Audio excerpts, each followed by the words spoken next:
In the next few months, Dhanu, his parents, his kaka, and his two elder children, his mama, mami, and two daughters, and 40 or 50 other families from the village will stay away from a home.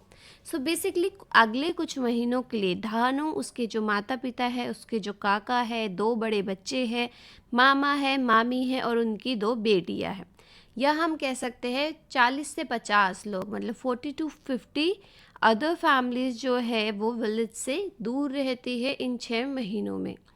So in these 6 months, Dhanu and many children like him will not be able to go school. और इसी की तरह इन 6 महीनों में basically जब वो अपने गांव में नहीं होते हैं तो उस टाइम धानु और उसके जैसे बाकी बच्चों को स्कूल जाने को नहीं मिलता है. धानु old grand mother aunt who cannot see and 2-month-old cousin sister would stay back in the village. यहाँ तक कि जो धानु की दादी है और जो उसकी आंट है जिनको दिखाई नहीं देता, और 2 महीने की जो है एक उसका कज़न सिस्टर है, छोटी सी बहन है, तो वो लोग जो है वो विलेज में रहते हैं. In other homes to the old and the ill people stay behind. और बाकी घरों में भी जो लोग बीमार थे या फिर जो लोग बहुत ज़्यादा बुज़ुर्ग हो गए हैं वो लोग अपने घर पर ही रहते थे. बाकी सब जो है वो कहीं और चले जाते थे ताकि वहाँ पर अर्निंग कर सके.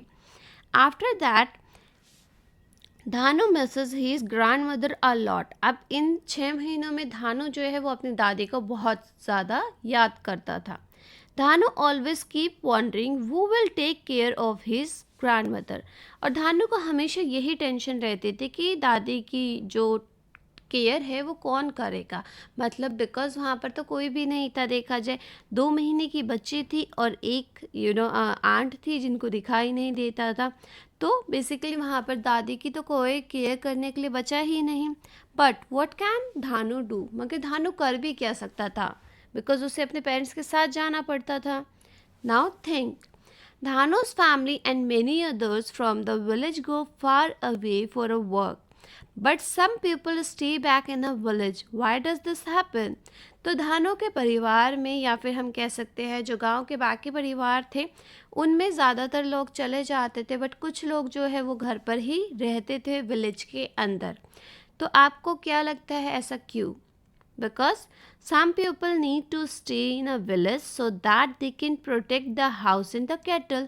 Because देखो 6 महीने जब वो अपने घर पर रहते थे तो क्या होता था, उनके कैटल्स भी होगी, मतलब भेड़ बकरियाँ होगी या फिर गाय होगी, भैंस होगी, तो उनके अपने खुद के एनिमल्स होगी, डोमेस्टिक एनिमल्स होंगे, तो उनको प्रोटेक्ट करना और जहाँ पर वो रहते हैं कि उस पर कोई और कब्ज़ा ना कर ले, उसको प्रोटेक्ट करने के लिए जो ओल्ड पीपल्स होते थे, या हम कह सकते हैं जो इल वाले, मतलब जो बीमार वाले लोग थे, उनको, मतलब कुछ लोगों को जो है वो गांव में छोड़ा जाता था ताकि उनकी प्रॉपर्टी पर कोई और कब्ज़ा ना कर ले. Now they are also needed to take care of the elderly people who prefer to stay back in the village. और कुछ लोग इसलिए भी रह जाते थे क्योंकि अगर कोई बड़ा बुजुर्ग इन केस वहाँ पर रहता है अपने विलेज में, तो उसकी टेक केयर, उसकी देखभाल के लिए भी कोई ना कोई रुक जाया करता था. Now, when Dhanu and the other children leave the village for the 6 months, what happened in the village school?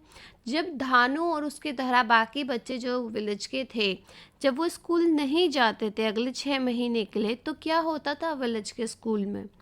So when Dhanu and other children leave the village for the 6 months, the village school gets students from the families of a big farmers only. तो because धानु और उसके जैसे जो बाकी बच्चे हैं वो तब अपने मम्मी पापा के साथ कहीं और चले जाते हैं, तो स्कूल के अंदर सिर्फ जो बड़े फार्मर्स हैं, मतलब बड़े वाले किसान हैं जिनकी खुद की अपनी प्रॉपर्टी है, सिर्फ उन्हीं के बच्चे बाकी के 6 महीना पढ़ा करते थे. Now what arrangement are made at your home for an old and unwell family member when everyone goes for work? तो आपके घर में क्या अरेंजमेंट है अगर कोई भी बुज़ुर्ग आपके घर पर रहता है, या फिर कोई ऐसा इंसान आपके घर पर है जो जिसकी तबीयत ख़राब है या वो अनवेल है, जब सब लोग घर स्कूल चले जाते हैं या फिर अपने काम पर चले जाते हैं, तो उनका क्या अरेंजमेंट है, मतलब उनका देखभाल कौन करता है? So in my family everyone not goes for a work and my mother take care of for old and unwell family members, कि मेरी फैमिली में हर कोई जो है वो वर्क पर नहीं जाता है और जो मेरी मम्मी है वो ध्यान रखती है अगर हमारे यहाँ कोई बड़ा बुजुर्ग मतलब हमारे दादा दादी हो या फिर बाकी के कोई फैमिली मेम्बर्स हो जो कि अनवेल हो। एंड हियर जब भी हम लोगों को टाइम मिलता है या वीकेंड मिलता है, so at that time what we will do, हम भी अपनी मम्मी की हेल्प कर देते हैं या फिर अगर हमारे यहाँ कोई आया हुआ है तो हम भी उनको उनकी टेक केयर करते हैं और उनकी देखभाल करते हैं सो दैट उनको कोई भी प्रॉब्लम ना हो।